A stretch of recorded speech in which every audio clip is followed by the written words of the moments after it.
Good morning, everyone. Myself Yadav SS Krishna Mahavidyalaya Retre Budruk Junior Wing, subject English, Standard 12th.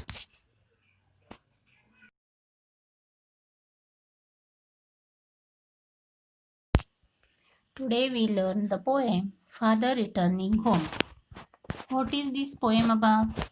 Alienation of the elderly in a modern world, isolation of old age, estrangement from family, loneliness in modern cities, modernization, loss of historical and cultural identity.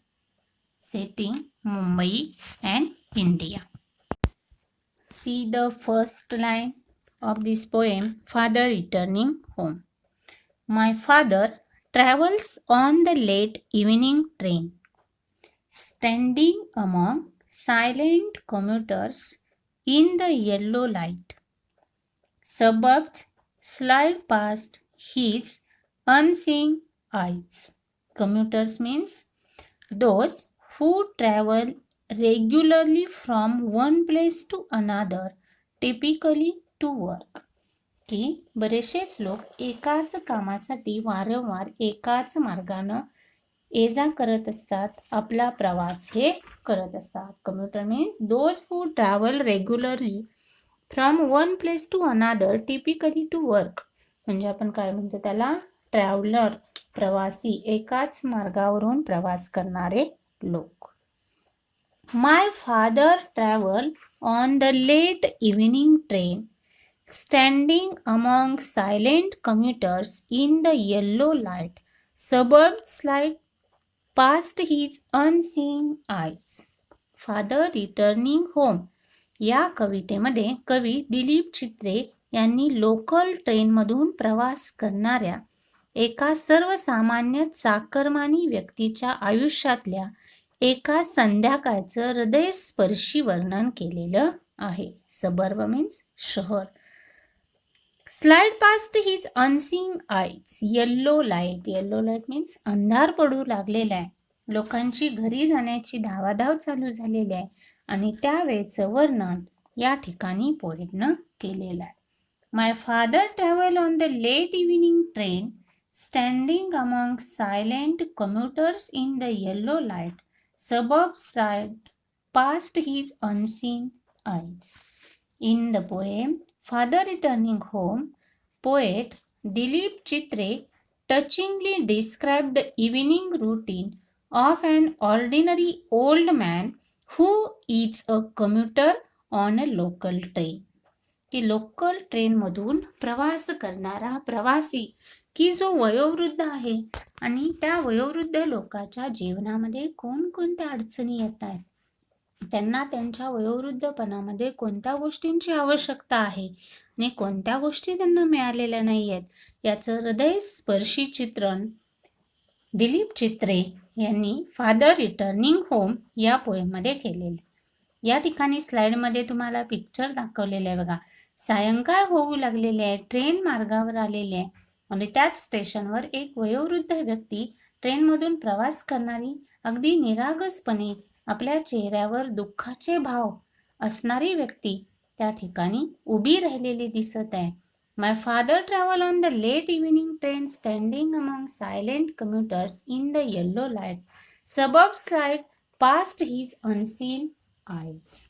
की त्या डोळ्यांना, खालावलेल्या डोळ्यांना, या सगळ्या गोष्टींना face करावं लागते. या जीवनामध्ये त्यांना हे सगळं सहन करावं लागत आहे.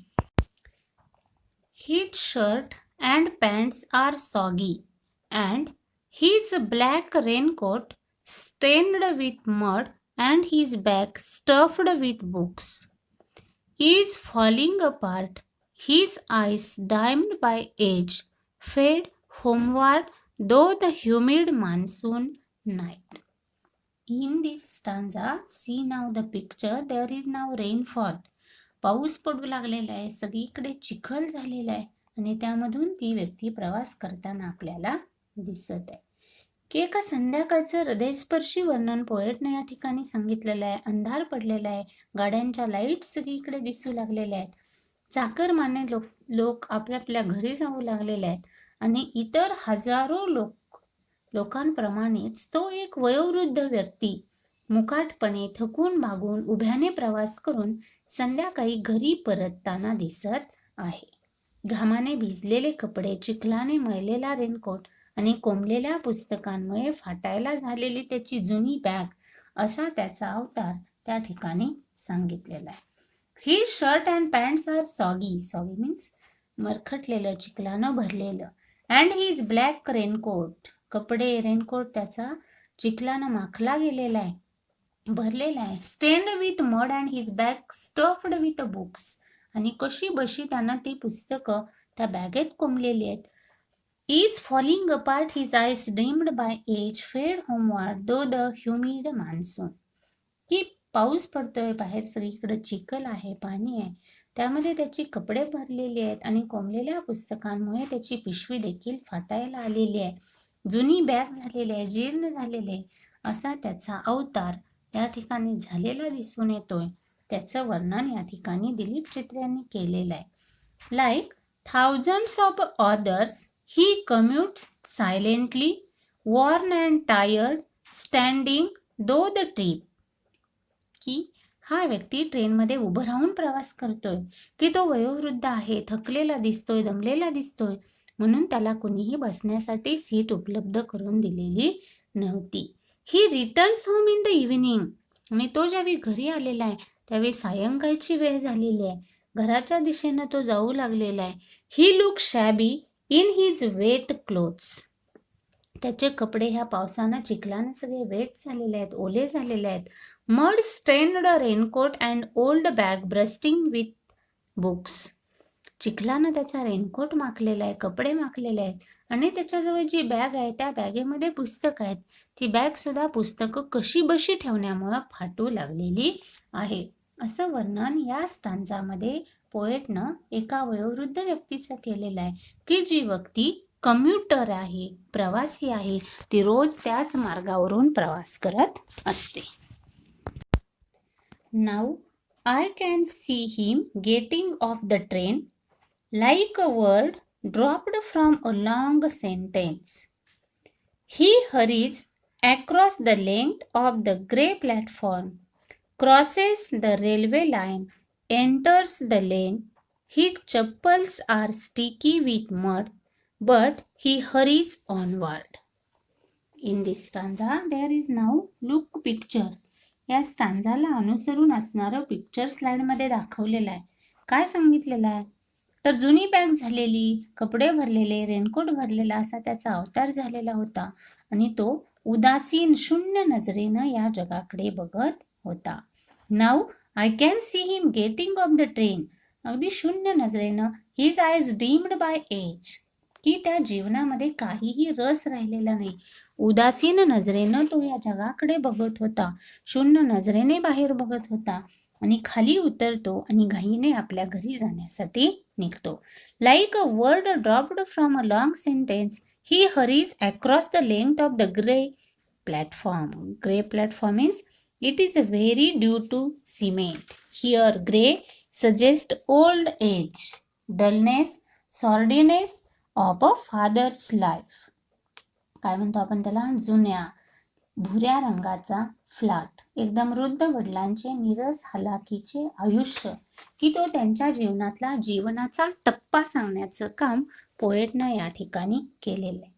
की शून्य नजरेनं बाहेर बघतोय, खाली उतरतो आणि घाईने आपल्या घरी जाण्यासाठी निघतो. Crosses the railway line, enters the lane, he chappals are sticky with mud, but he hurries onward. आणि त्यांच्या चपला चिखलाने भरलेल्या असतात, पण तो तशीच वाट काढत आपल्या घराच्या दिशेनं जाण्याचा प्रयत्न हा त्याचा चालूच ठेवतो. पूर्णपणे हृदयस्पर्शी वर्णन या ठिकाणी केलेलं आहे. He look shabby in his wet clothes, mud stain, raincoat and old bag bursting with the books. हे सगळं फर्स्ट स्टांजामध्ये वर्णन सांगितलेलं आहे. ही लुक्स आउटसाइड ब्लँकली, अगदी निरागस उदासीनपणे तो यामधून बाहेर बघतोय, जगाकडे बघतोय. Gets off and hurries homeward, आणि आपल्या घराच्या दिशेनं प्रवास करण्यासाठी तो निघालेला आहे, घाईत आहे.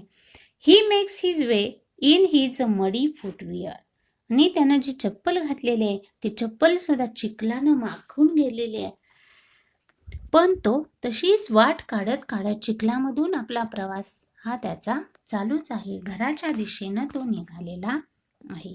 He hurries across the length of the grey platform means निराश झालेलं, उदास झालेलं, उदासीन झालेलं त्या वयोवृद्ध व्यक्तीचं जीवन तो व्यक्ती कोणत्या मार्गाने जगणार आहे? उदासीन झालेला आहे, निरागस झालेला आहे आणि या निरागस अवस्थेमध्येच तो आपल्या घराच्या दिशेनंही चालू लागलेला आहे. Home again. I see him drinking weak tea, eating stale chapati, reading a book. आणि हा वयोवृद्ध व्यक्ती दिवसभर प्रवास करून आल्यानंतर, काम करून आल्यानंतर, घरी आल्यानंतर तो काय करत असतो? Home again. आणि घरी परत आल्यानंतर I see him drinking weak tea, weak means पांचट असलेला चहा, अँड इटिंग स्टेल चपाती, स्टेल मीन्स शी चपाती. घरी आल्यावर पांचट चहा बरोबर तो शी चपाती पोळी खातो. Reading a book. आणि आपल्या पुस्तकांच्या वाचनामध्येच रमून जातो. Once home he drinks weak tea and eats a stale chapati. He is not served with care nor surrounded lovingly by a family. तो घरी आल्यानंतर मात्र त्याची फॅमिली त्याचं आनंदानं कौतुक करत नाही किंवा त्याची विचारपूस देखील करत नाही की तो वयोवृद्ध झालेला आहे. आज त्याच्या एजमध्ये त्याला कोणत्या गोष्टींची आवश्यकता आहे, त्यानं किती दगदग केली पाहिजे, त्याला कोणतं काम दिलं गेलं पाहिजे किंवा त्यांनी किती निवांत राहिलं पाहिजे, या गोष्टीकडे मात्र घरातील कोणत्याही व्यक्तीचं लक्ष नाही. Home again. I see him drinking weak tea, eating stale chapati, reading a book. घरी यायचं, शी पोळी असते ती चहा बरोबर खायची, चहा ही वीक आहे, पांचट चहा आहे, and eating stale chapati, reading a book. आणि आपली पुस्तकं वाचत बसायचं. He goes into the toilet to contemplate man's estrangement from a man-made world. Contemplate means think deeply. खूप खोलवर विचार करणं, चिंतन करणं, मनन करणं. Estrangement, alienation. Alienation means परकेपणा वाटणं, तेढ निर्माण होणं, आपल्याला कुणीही नाही अशी मनामध्ये भावना तयार होणं. He goes into toilet to contemplate. आणि घरी आल्यानंतर आपले कुटुंबीय आपली विचारपूस करत नाहीत, आपली चौकशी करत नाहीत. Lovingly by the family the greets him not, की कुणीही चौकशी केलेली नाही, तो कसा आहे याची विचारपूस केलेली नाही. त्यावेळी मात्र या वयोवृद्ध व्यक्तीला खूप परकेपणा जाणवू लागतो. एक्स्ट्रेजमेंट होत असतं आणि ही व्यक्ती कंटेम्प्लेट करत असते, मेडिटेशन करत असते, खूप खोलवर मनन करते, चिंतन करते. He goes into the toilet to contemplate man's estrangement from a man made world. आणि ती एवढा विचार करते की नानी घरामध्ये टॉयलेटमध्ये गेल्यावर या भोवतालच्या जगाच्या गर्दीत आपण किती एकटे आहोत, आपणाला कुणीही नाही याचा तो विचार करत असतो. The has estrangement from a man made world, की एवढं सगळं जग भरलेलं आहे पण आपल्याला या जगामध्ये जवळचं कुणीही नाही, आपला विचार करणारं, आपल्याला प्रेमाची साथ देणारं एकही व्यक्ती या ठिकाणी नाही. या विषयावर हा वयोवृद्ध व्यक्ती खूप खोलवर विचार करत असतो की या पोएममध्ये फादर रिटर्निंग होम, की ही वयोवृद्ध व्यक्ती आहे की दिवसभर काम करत असते, कम्युटर होत असते, प्रवास करते आणि सायंकाळी घरी आल्यानंतर मात्र त्या व्यक्तीला सहन कराव्या लागणाऱ्या यातना किती आहेत याचं वर्णन पोएटनं या पोएममध्ये केलेलं आहे. Coming out he trembles at the sink, the cold water running over his brown hands, a few droplets cling to the graying hairs on his wrist. Wrist means मनगट. काय सांगितलं पोएटने या ठिकाणी, तर coming out is trembled at the sink. आणि ही वयोवृद्ध व्यक्ती ज्यावेळी विचार करते, थकून गेलेले, उदासीन झालेले, निराश झालेले, हताश झालेले, आणि त्यांचं वय होऊ लागलेलं आहे आणि त्यामुळे हात त्यांचे काय झालेले आहेत, ट्रम्बलिंग झालेले आहेत, थरथरू लागलेले आहेत, ट्रेंबल होऊ लागलेलं आहे. त्यांचं हात अंग हे थरथरू लागलेलं आहे की त्यांचं वय होऊ लागलेलं आहे आणि त्यामुळे हात किंचित थरथरू लागले आहे. The cold water running over his brown hands, a few droplets clinging to the graying hairs on his wrist. आणि त्यांची मुलं मात्र त्यांच्याशी तुटकपणे वागत आहेत. त्यांच्याशी बोलण्यात त्यांना रस वाटत नाही. त्यांची कुणीही चौकशी करत नाहीये. रिस्ट काय झालेला आहे? The cold water running over his brown hands. थकून गेलेले, दमून गेलेले, अगदी वृद्ध माणसांचे सुरतुकलेले हात आहेत, ते ट्रम्बल होत आहेत, पाणी त्यावरून निघून जात आहे. A few droplets cling to every hairs on his wrist. आणि इतकी हाल त्यांचे होऊ लागलेले आहेत की घरातील एकाही व्यक्तीला त्यांची दयामया येत नाही. He is not served with the care, nor surrounded lovingly by a family that greets him. Inside the washroom, he ponders over life, about how alone he is in his crowded world. He is old and his hands are shaking slightly, but his children are aloof and have no interaction with him. परंतु त्यांची मुलं मात्र त्यांच्याबरोबर त्यांची अजिबातही विचारपूस करत नाही. ही sullen children have often refused to share. की त्यांच्या मुलांनी त्यांच्याकडे पूर्णपणे इग्नोर केलेला आहे, दुर्लक्ष केलेलं आहे. The droplet clinging to greying hair on his wrist. की त्या व्यक्तीकडे थकलेला मनगट दिसतंय, स्किन मनगटापासून वेगळी झालेली आहे. इन द स्लाइड लुक नाव, त्यामध्ये बघा की या व्यक्तीकडं गरज असतानाही कुणी लक्ष देत नाही. His sullen children have often refused to share jokes and secrets with him. He will now go to sleep listening to the static on the radio, dreaming. आणि या व्यक्तीशी घरातील कुणीही संवाद साधत नाही, कुणीही बोलत नाही. त्यांची मुलं मात्र त्यांच्याशी तुटकपणे वागत असतात. त्यांच्याशी बोलण्यात त्यांना रस वाटत नाही. जोक, सिक्रेट सांगणं, गप्पा मारणं असलं कुणीही काहीही करत नाही. He will now go to sleep. आणि ज्यावेळी ही व्यक्ती झोपायला जात असते त्यावेळी ती व्यक्ती काय करते? Listening to the static on the radio, dreaming. Radio ऐकत ऐकत तो ही व्यक्ती झोपेच्या अधीन होत असते. रेडिओ ऐकत ही व्यक्ती झोपी जात असते. He is old and his hands were shaking slightly, but his children are aloof and have no interaction with him. He will listen to the radio and drift into sleep. He radio ऐकत ऐकतच ही व्यक्ती झोपेच्या अधीन जाते, झोपी जाते. इतकं हृदयद्रावक वर्णन पोएटनं या ठिकाणी केलेलं आहे. स्लाइड पाहिल्यानंतर तुम्हाला तो सीन डोळ्यासमोर येईल. Of his ancestors and grandchildren, thinking of nomads entering a subcontinent though a narrow pass. Written by Dilip चित्रे. आणि या ठिकाणी काय सांगितलं की रेडिओ ऐकत ती व्यक्ती झोपेच्या अधीन जाते. कुटुंबाशी त्याचे मायेचे संबंध नसले तरी झोपेत मात्र तो व्यक्ती त्याच्या भूतकाळातल्या आणि भविष्यात येणाऱ्या प्रेमळ नात्यांची स्वप्न बघत असतो. There is now one word, sullen means bad temper. He will listen the radio and drift into sleep. There is a no warm connection with his family. He only dreams of his past and future as he sleeps into a slumber. ही व्यक्ती ज्यावेळी radio ऐकत ऐकत गाढ झोपी जाते त्यावेळी भूतकाळामध्ये आपण चांगले होतो, भूतकाळामध्ये आपल्या जवळ आपल्या प्रेमाची लोक होती, आपल्याला प्रेम देणारी लोक होती आणि भविष्यामध्येही अशी भेटतील या विचारानेच तो घडून जातो आणि एकदम शांतपणे झोपी जातो. There is two series in the poem.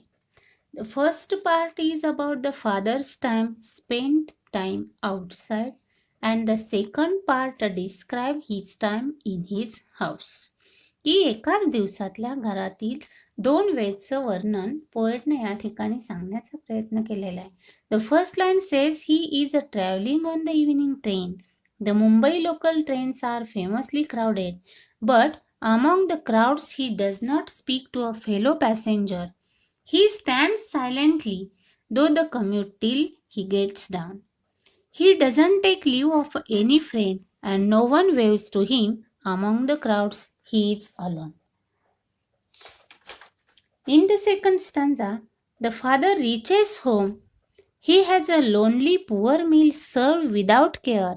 The stale cold food also indicates the coldness in relationship in his family. The weak tea is a metaphor for the Fagial family bond. There is a no bonding. Home is only a shelter for him and he is only a provider for them.